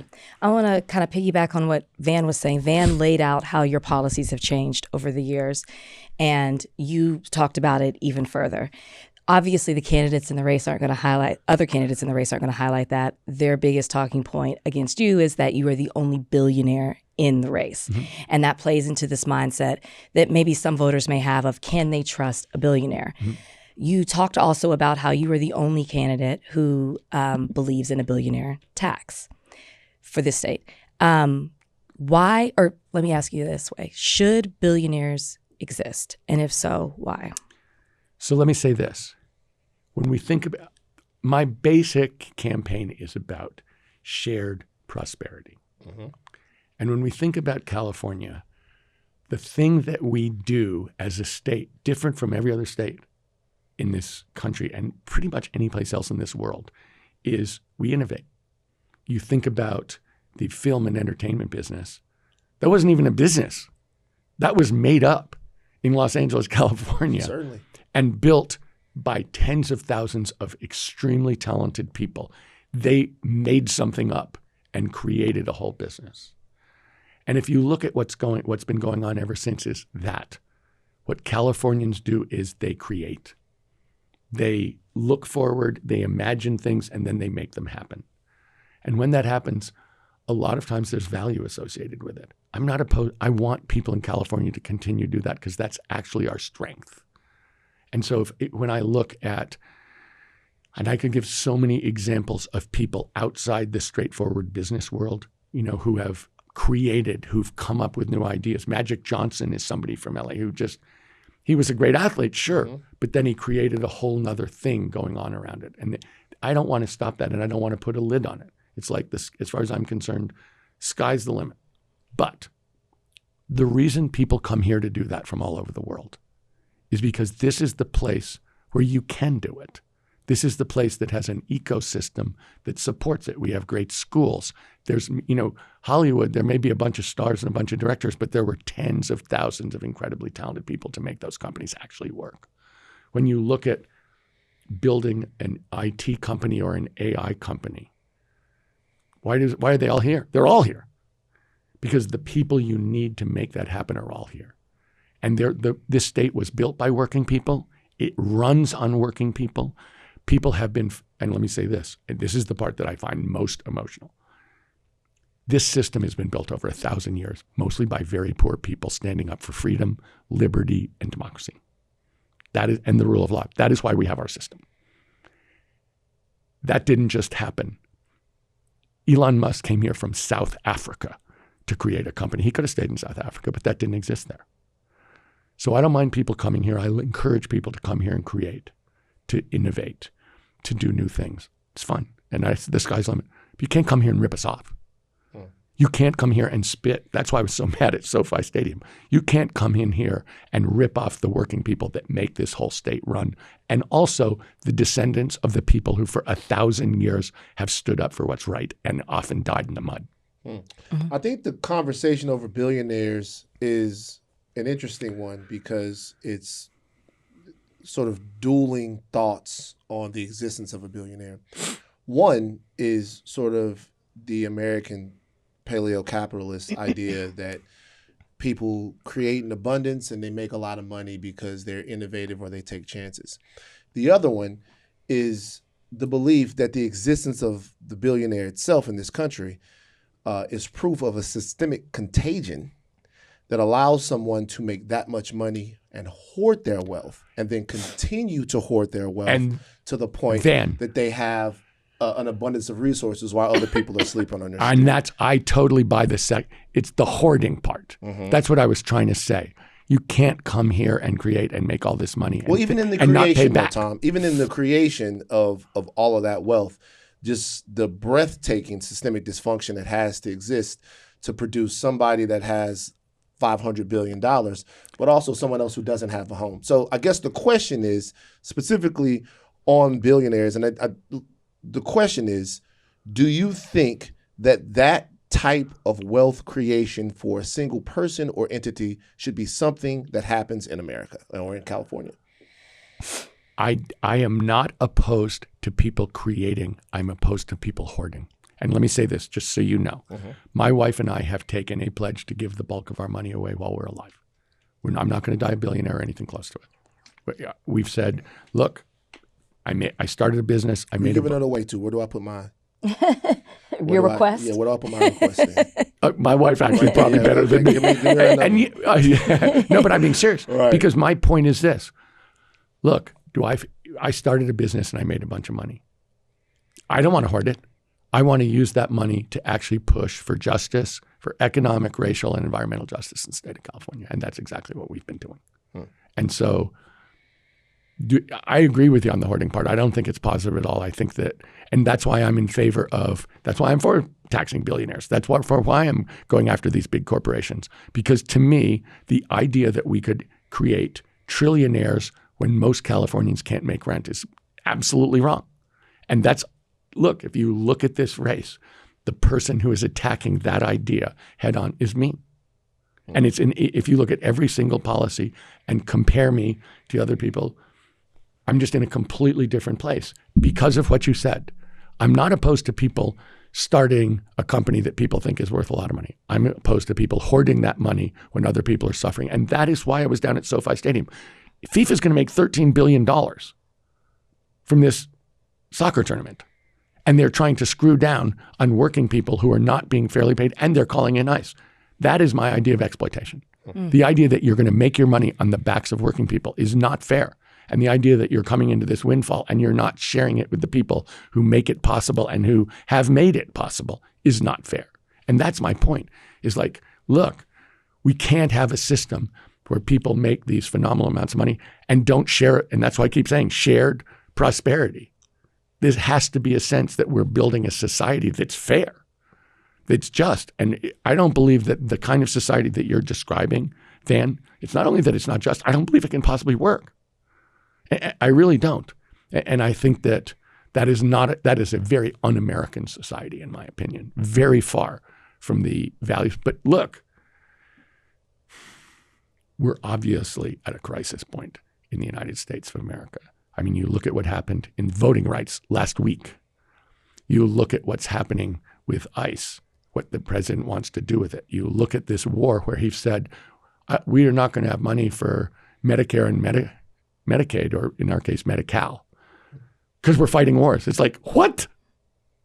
We're at a real crisis point in terms of democracy, in terms of economics, in terms of fairness, and we're in a crisis in the natural world. And I'm saying that's what this election is about. If California is going to lead, we have to have someone lead, for goodness sake. Someone who's going to take on the delusions coming out of D.C., and the stranglehold these corporations have on working people. And that's all I'm trying to do. We've seen you on other progressive platforms and the support that you've got there, and even some of the backing that you're getting from some progressive organizations. I'm curious as to what you would credit to the rise of the progressive billionaire candidate, because it just seems so like when we were in the Citizens United era and that Supreme Court decision came out and it was the left that was opposing all of that. Why do you think that there's this rise now of the progressive billionaire candidate? Well, let me say this. I don't have to take money from all of these corporations in order to run. Yeah. Honestly, Rachel. And do I think that's fair? No. And am I for changing the way campaigns get financed? Yes. And do I think Citizens United was a complete disaster? Complete disaster but I also think, let me go a little further and say this. I don't have to take their money, which means I can tell the truth. I don't have to take their money, which means I can stand up to them. And corporations spent over $500 million lobbying in Sacramento, California in 2024. The big money is in this race. The billionaires absolutely do not want to be taxed, and the corporations absolutely want to be able to control this state. And so I don't think it's fair. But the truth is someone has to stand up to these people who's not going to back down and won't give in. And it's not fair. Mm-hmm. But somebody's got to do it.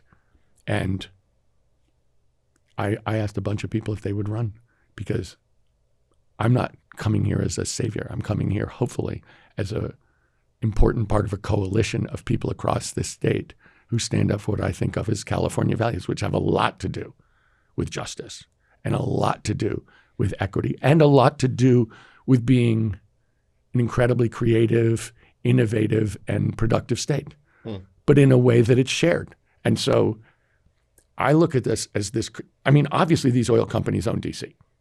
That seems to me incredible. They want to own Sacramento. Mm-hmm. The electric monopolies, they have a legal monopoly. They love that. They are charging, they're absolutely overcharging us and stopping us from using innovations that would put money in people's pockets because it's not in their interest. Mm-hmm. And it's like, I see this. Maybe I have more insight because I spent time in business. Like I know a lot, when you talk to me about insurance, I, for better or worse, know a lot about insurance and a lot about oil.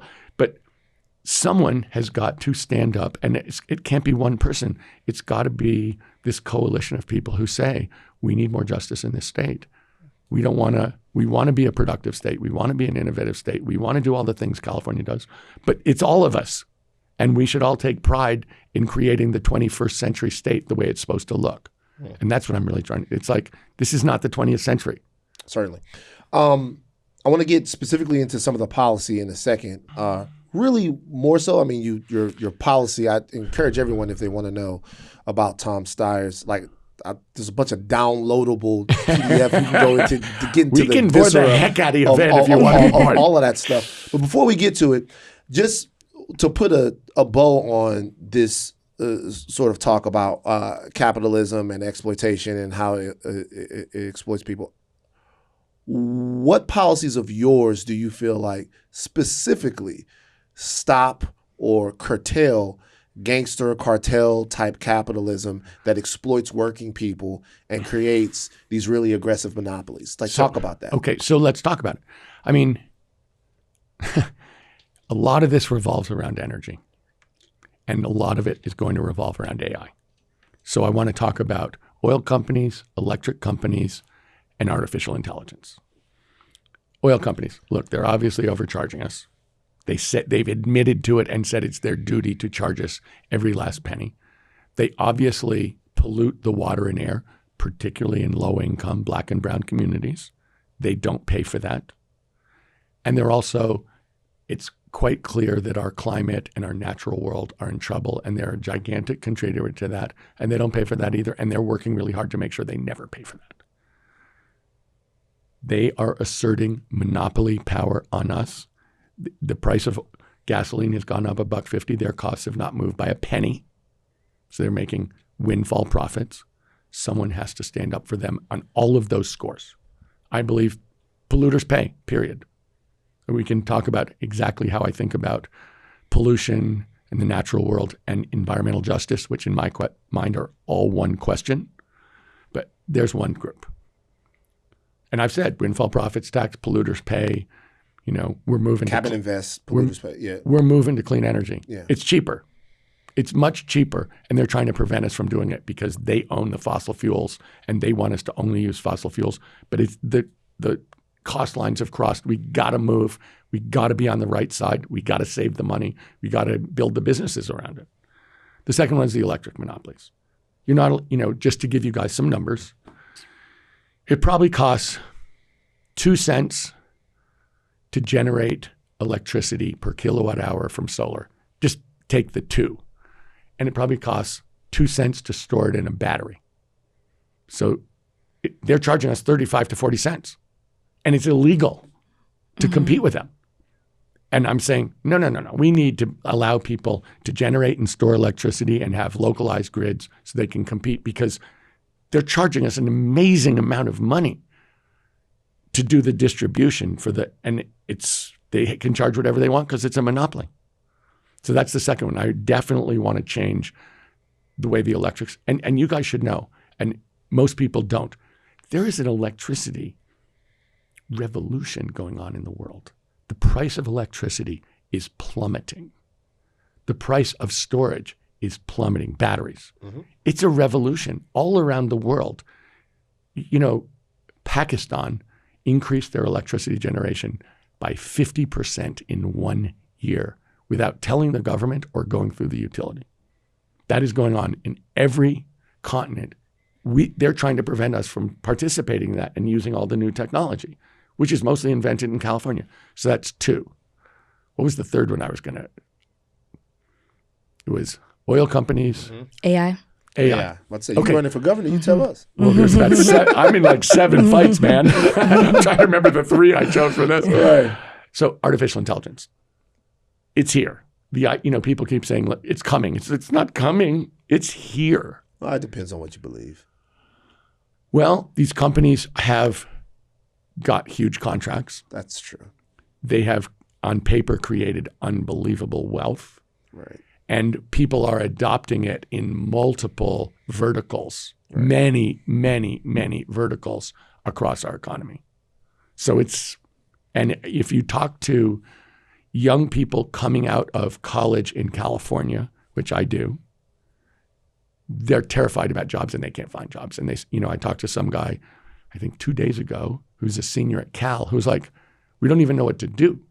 We're not getting job offers. I'm about to graduate. I literally don't know what to do about it. My only point being, we cannot allow a technology created in California. 60% of the world's artificial intelligence is California. So this is all the companies that we talk about are Californian. And I always say, there are 2 things to know. We can't have 12 trillionaires and millions of people put out of work. And we need to think of AI as a tool for workers, not a replacement of workers. So the policy we have, the 2 things you should know. Number 1, protect workers. I think we have a guarantee that we will produce a job, a good paying job for people who lose their job to AI. And secondly, Californians own the beach. We own the beach on the Pacific Ocean from Canada to Mexico. The people of California, no one can buy that from us. We need to own part of AI. This is a California threat. It's also a big boon. We need to participate in the upside so we can protect workers. What would be your take then on AI data centers? I mean, if they're obviously you're talking about energy, we're talking about a water demand. There's so much reporting about what these data centers do to communities that surround them. Do you think that there should be a moratorium? I don't think there should be a moratorium. What do you think that we should do? But I do think no data center should be allowed to raise the price of electricity for any community it goes into by a penny. These are companies worth hundreds of billions of dollars. They can afford to pay. So they shouldn't be allowed to raise the price of electricity, and they shouldn't be allowed to take water from a community that needs it. And so in every instance, I mean, if you think about it, they go into farmers and ranchers use 80% of the water in this state. A farm without water is worth nothing. A ranch without water is worth nothing. And so the idea that a huge hundreds of billions of dollars corporation is going to put a data center, there's talking about a data center, I think that's twice the size of Manhattan Island, could come into a community and raise the price of electricity and take water that people need to do. That clearly is not fair. Clearly not fair. And when people think about these, building a data center takes a lot of jobs. It's a construction job, right? Running a data center takes almost no jobs. So you don't want to make this trade of a short-term gain for something that will devastate your community over time. And so to a very large extent, to answer your question, I want to make sure that communities are aided by this or it doesn't happen. Also, Tom, though, I'm sorry, Rachel. Well, I was just going to say quickly that Governor Newsom had vetoed SB 1047. Would you have? So would you remind me what that is? That was about like safeguard. It was proponent to like have safeguards around artificial intelligence. Yeah. Would you have? He vetoed it. Would you have signed this bill? So don't know the specifics, but let me say this: we absolutely need safeguards around AI. And that doesn't. Look, I'm also talking to the people who run these companies. They know this. Like my brother is a big proponent of safeguards around young people's use of AI. Knowing some of the negative effects of social media on young people, this is that on steroids. And so the idea that we should have regulations to protect young people, absolutely.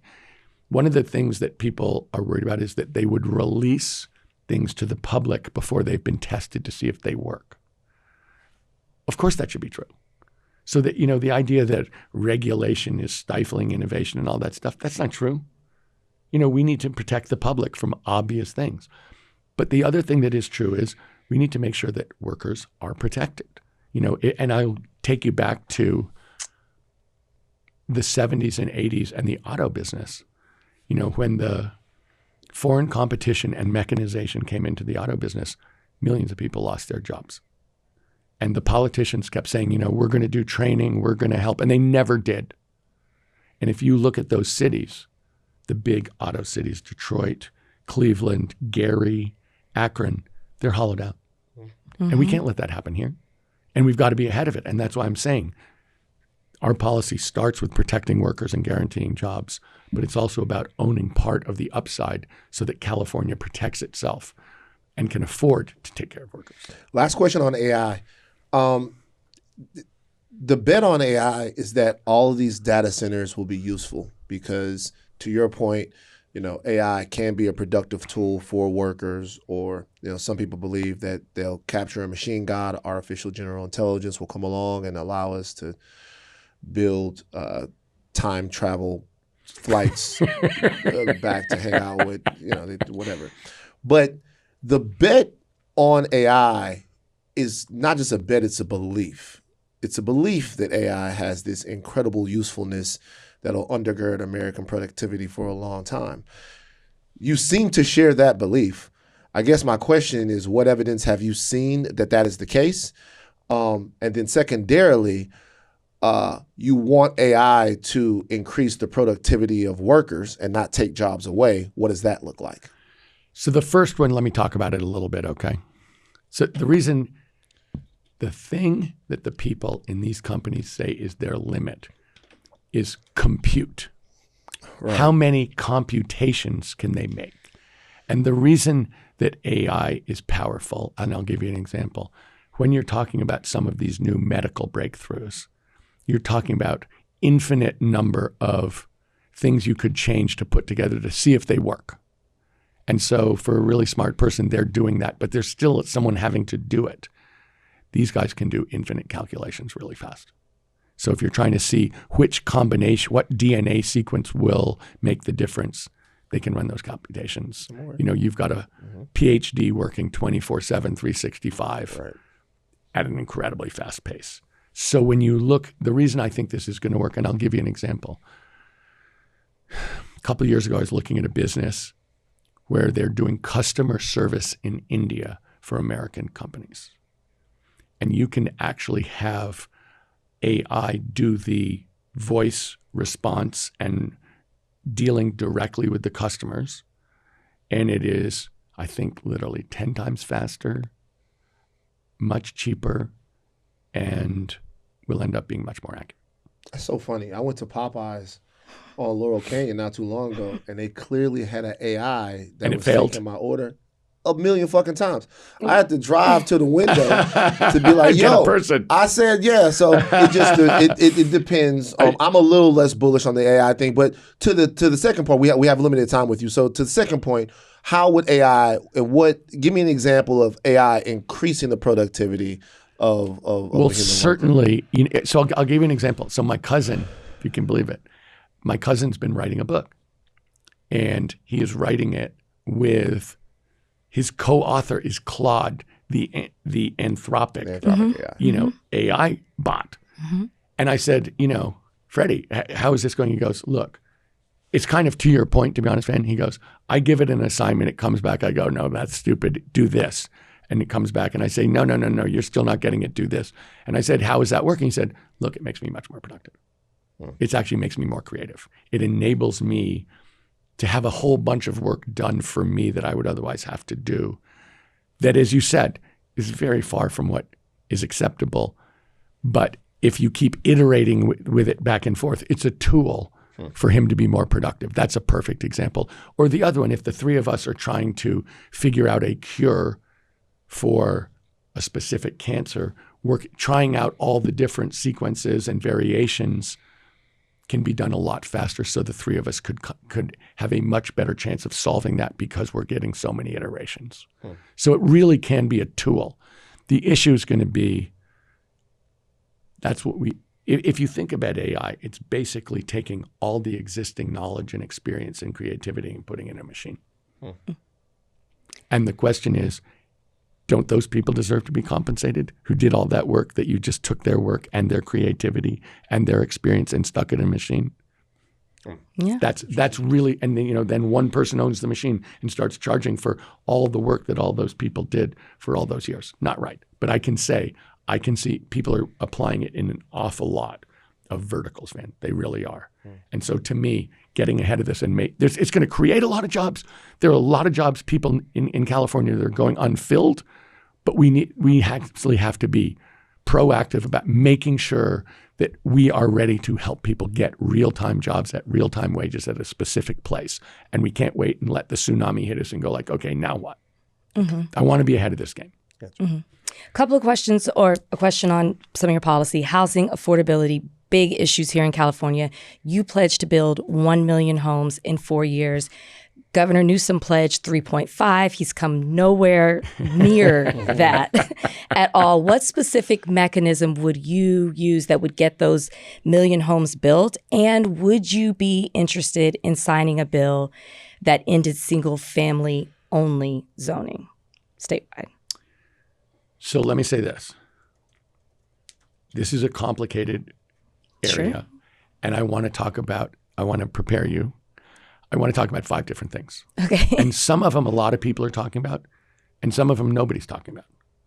So here are the 5 things. First of all, we need faster, cheaper, simpler permitting. It takes a really long time to get permits to build here. There are multiple agencies asking for different things. They're not at all coordinated. And in real estate, time is money. So that drives up the cost of every house. As time goes on, the cost of holding things goes on, and it just adds to the base cost of the house. So we need simpler, faster, cheaper permitting. That's 1. 2, the question about single family. I'm someone who believes in dense building around public transportation. I'm someone who thinks that's the correct thing to do. That's the cheapest thing to do. We get rid of people having hour-and-a-half commutes. We unclog the roads. It's better from an environmental standpoint. But I also believe people like neighborhoods. They like not being isolated. They like having streets that are fun to walk down and places to go and restaurants, food to eat, and seeing other people. And this part of my belief is we're in this rainbow coalition of a state. And isn't that great? And so I want to build densely because I want people to enjoy that and have that experience. And it's also by far the best thing to do. So that's 2. 3, we need to build cheaper. Build cheaper, like the physical act of building. There are tens of thousands of units that are permitted and zoned in my home city of San Francisco that are not being built because they can't afford. No one can afford to pay the price of what it costs to build. How do we do that? Yeah. Just so you guys know, there are new techniques for building which involved sort of industrial construction off-site and assembling that stuff on-site. And it drives down the cost by about at least a quarter. And if they actually get going, the economies of scale, I think, can go substantially beyond that. So we need to bring in new technology about building so that we can drive down the cost so people can afford to buy a house, so rents go down. That's 3. 4 is, one of the big reasons we don't build in this state is the cities and counties don't want to build. I mean, it's a cliche to say a city or a county would much rather have a used car lot that pays taxes than a new housing project where they have to take care of the education and health costs of the people in it. That's been going on for decades. They view a new housing project as an unfunded mandate because there are going to be people in there, they're going to have to pay for them. And a lot of times that's why they charge these huge upfront fees because they're saying, you're asking us to take care of these people and we don't have the money to do it. So 20% of the cost of a house can be an upfront fee from the city. What I've said is on day one, I'll call a special election, close a corporate real estate tax loophole, split roll, if you remember that one from a while ago. Mm-hmm. It's worth $20 billion. It goes to the cities and counties. So now they don't have an unfunded mandate. They have a funded mandate.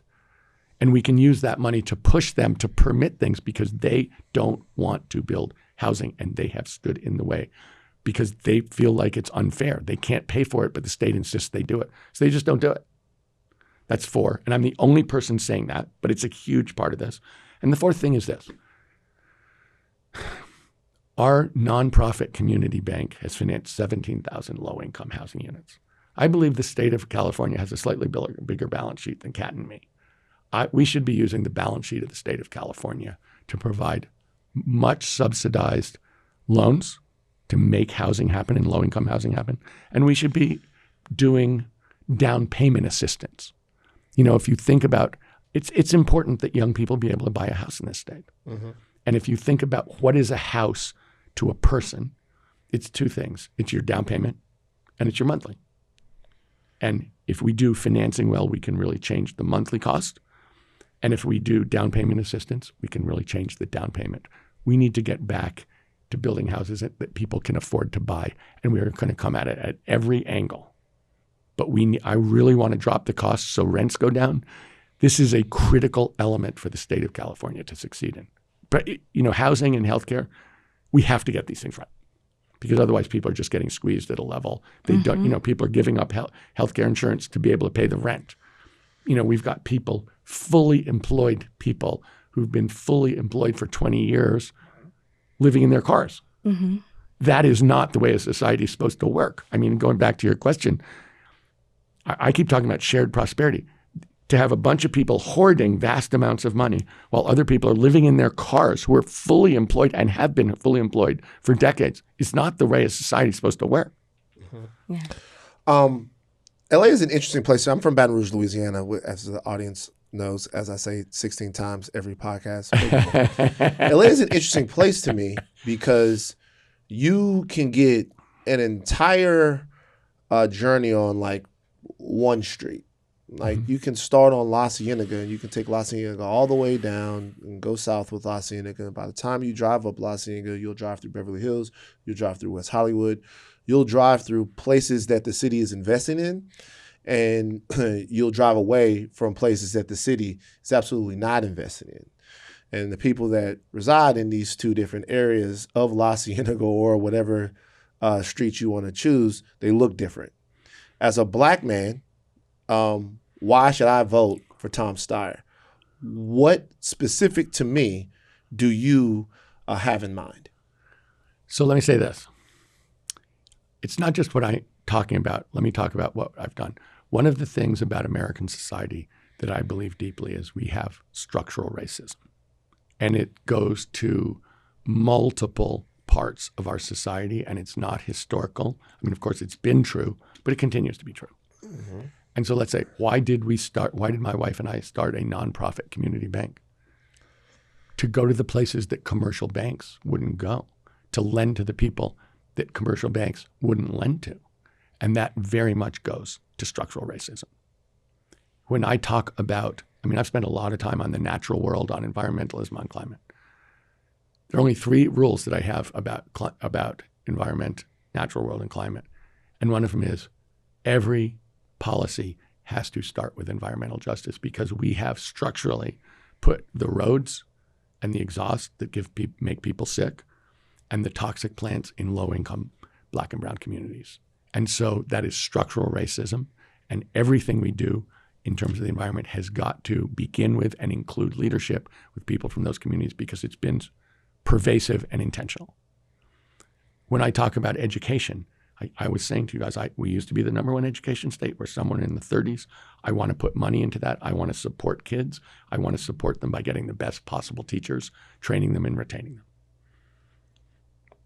I believe that the money should go to we should get that money coming in on a regional basis, and the money should go to the school districts that need it the most, because there has been structural racism.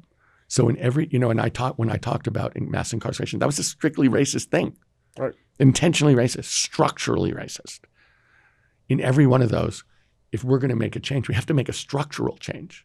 And you can't undo structural racism without at least it's starting by pointing it out, admitting it, establishing that fact, and then intentionally addressing it. You don't just do away with it. You intentionally address it every time. So in answer to your question, the policies that I'm pushing are definitely include the idea of undoing structural racism whenever I see it. And I'm just saying, here are examples of things that I've been working on. We started our bank 20 years ago. The person who runs our Sacramento policy shop, Next Gen Policy, is a Black guy named Arnie Sowell, who's run it from the beginning and has done a spectacular job. Do I believe that he has a different experience and a different perception as a result of who he is? Yes. And let me say this specifically about the Black community. I am also very aware of the moral leadership in America being provided consistently by the Black community for longer than I've been alive. For Black women specifically. Thank you. Well, let me say, and I always say this, and it's shout out to the brothers, but you got to empower the sisters. Well, let me say this. The one senator or congressperson who stood up against the Iraq war as an immoral war and a dishonest war at the time, Barbara Lee, Black woman from Oakland, California, took death threats, stuck to her guns, one of my heroes. And I'm just saying, so when I think about this community, I'm very aware of the contributions that have been made. I'm very aware of the need for that leadership going forward, and that it's not a fluke that Barbara Lee was there. It's not a fluke that Arnie's been running our office. I view that as an incredible strength of this community that has been, let's face it, hundreds of years.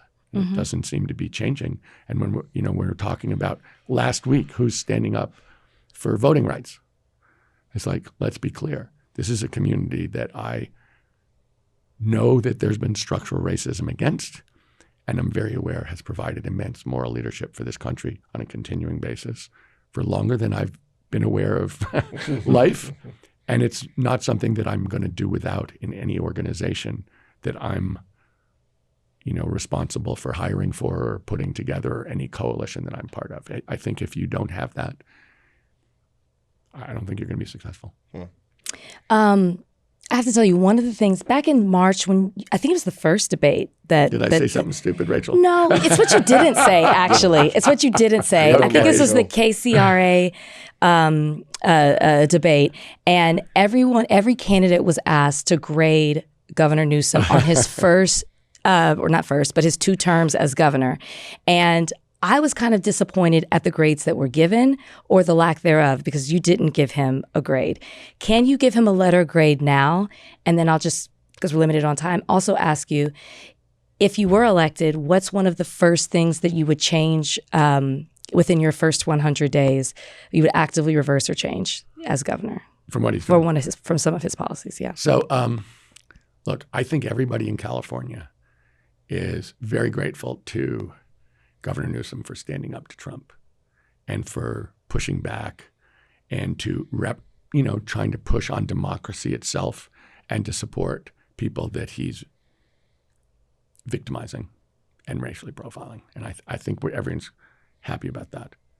I think obviously I'm running because I think that a whole bunch of physical things haven't been done, and there's been structural inequality in this state, and that the corporations are strangling us. And I think that, on the first part, I would give him a very high grade in terms of standing up to Trump and doing that.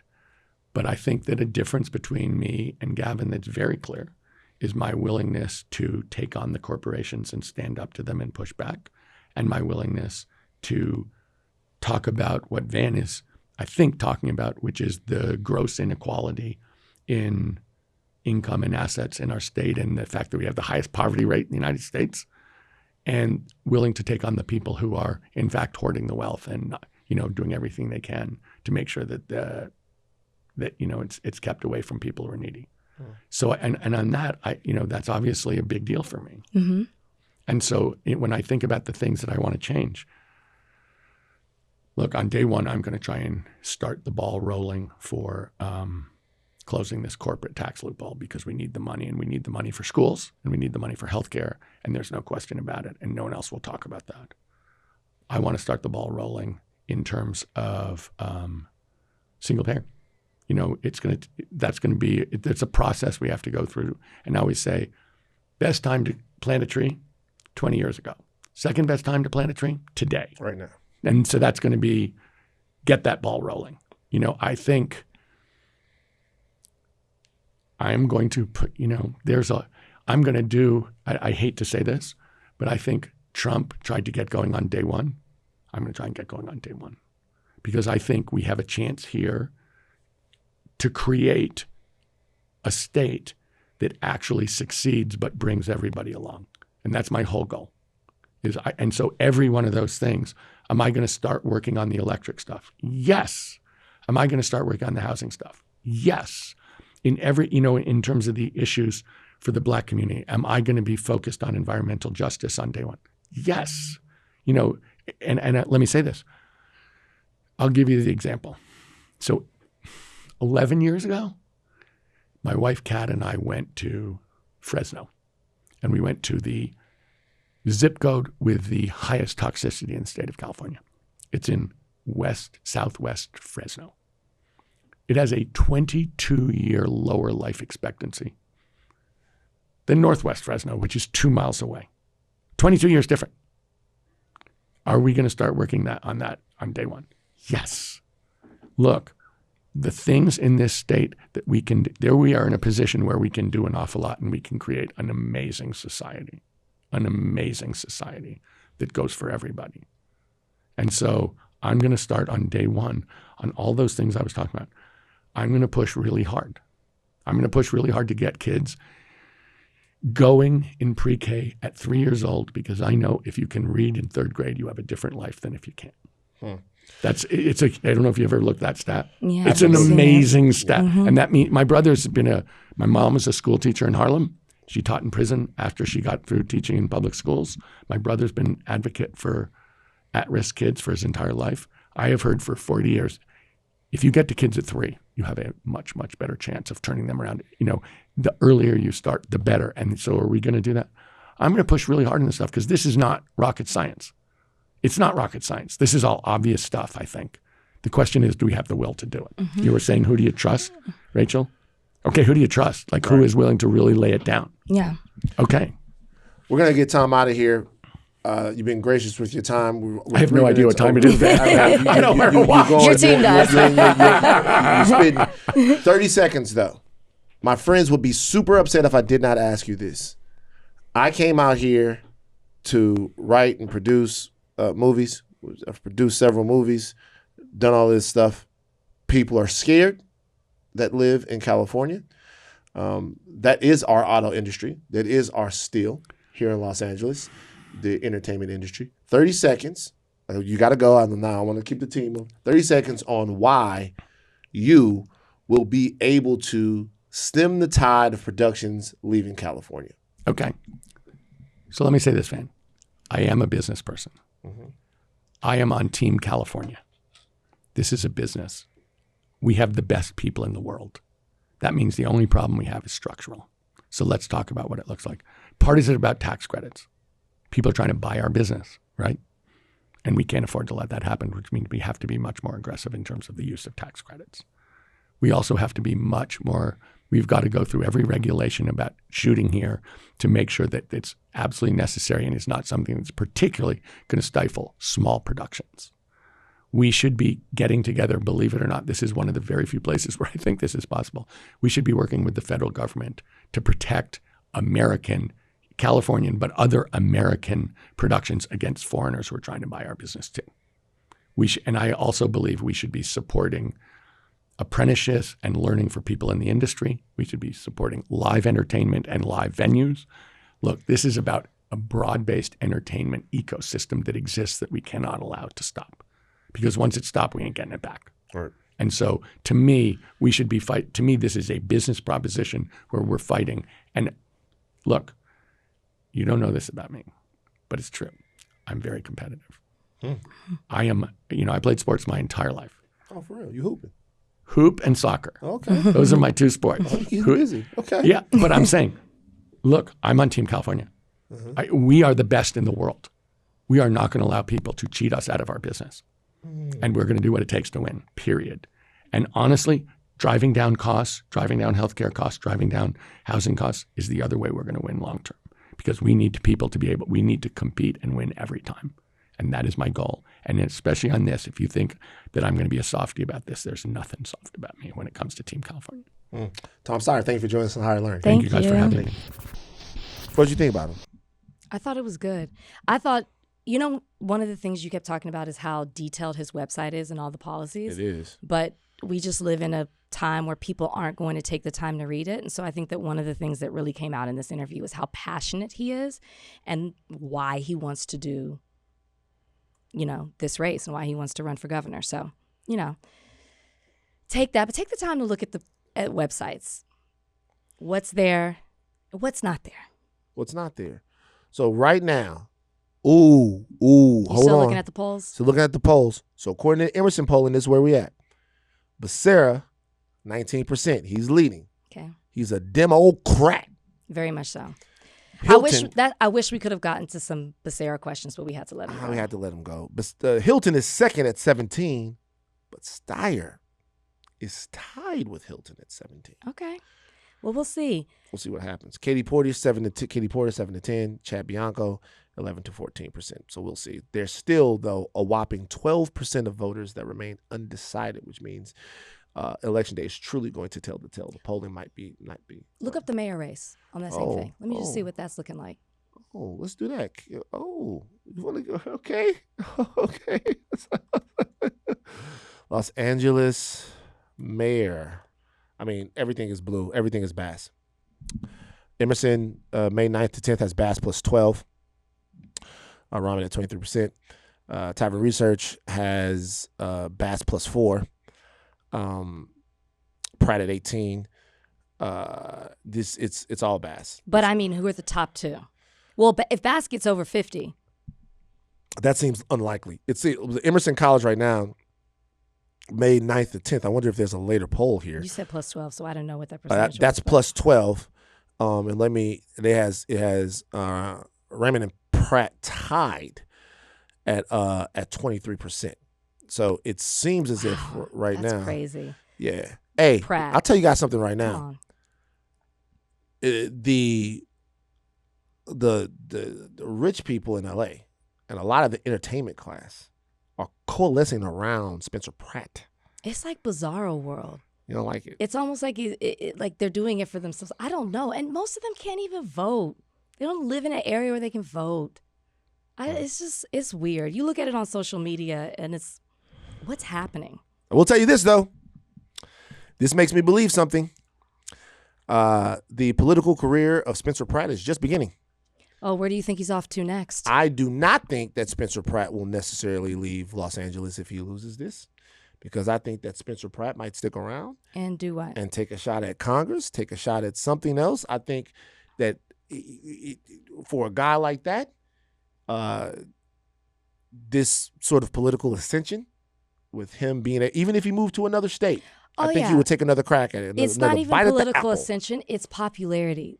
If you've been following him since he's been on reality TV, this is a man who chases the spotlight, who chases the fame. If he can't get it, he'll push his wife forward to do it. He will sell photos of underage people to publications. He will step on the backs of the unfortunate in order to boost himself up. Like, of course, he is addicted to the spotlight. And right now, the people who are backing him, playing the piano for him, singing for him, hosting at their homes, letting him use your courtside seats, all of these people are making him, just creating the monster that he is. And all he cares about is the attention, not the people. And I got to give this phrase to Politics Girl, who's on CNN. I don't know if you ever done the show with her. I have done it with her. I Am Politics Girl. She said, I Am Politics Girl. She said, the reason these people are supporting you is because they know that you are for sale. And that because they know they need favors, are going to need favors from you should you go into office. Yeah, and that's really what it comes down to. That's all. That's it. And he wants it so he can cozy up and have all the perks and do whatever the rich need for him to do in the city. So according to, we'll get out on this, according to USA and American Media, Karen Bass has received 30% of the support. Spencer Prass, Nathan Raymond, 22 and 19%. So you might end up having an all-blue runoff for the mayor's race too, which would be fucking interesting if that were to happen. If it was Bass versus Raymond, both candidates are hoping to advance in the November runoff. But this is very important. Based on this poll that USC ran, 16% of voters remain undecided. That is down from March, in which 51% of voters remain undecided. So when Bass was leading in March, it seemed as if it was kind of fool's gold because so many people had not made their decision about who they were going to vote for. And Karen Bass had a very strong constituency with El Blex. And so they were like, we want Bass, we want Bass, we want Bass. It's like, if you're actually in a fishing tournament, that's how they sounded. Now though, with this being down a little bit, this seems to be a stickier indication of who is actually going to vote for who and how much support they have. So this shows that Spencer might have a little work to do, but it's neck and neck between him and Nithya. It seems as though Bass is pretty comfortably ahead, unless something were to happen. So, vote however you see fit, Los Angelinos and whatever, but that's where the state of the mayor's race is right now. A lot of stuff going on in politics. All right, we got to go. Anything else you want to say about Drake before we go? I'm good. Anything else you want to say Draked about? Out. You want to say about niggas and these? Well, don't you call our sisters Shanae? We should identify these white women and bring them before the table, so they could make the table. Yeah, don't hide in your messages. You want to have them on the show? Why not? Come talk to Shanae. Come on, talk to Shanae. Come on. Take your thinking caps off, but then I stop learning. I'm Derek. That's Shanae. Bye, guys.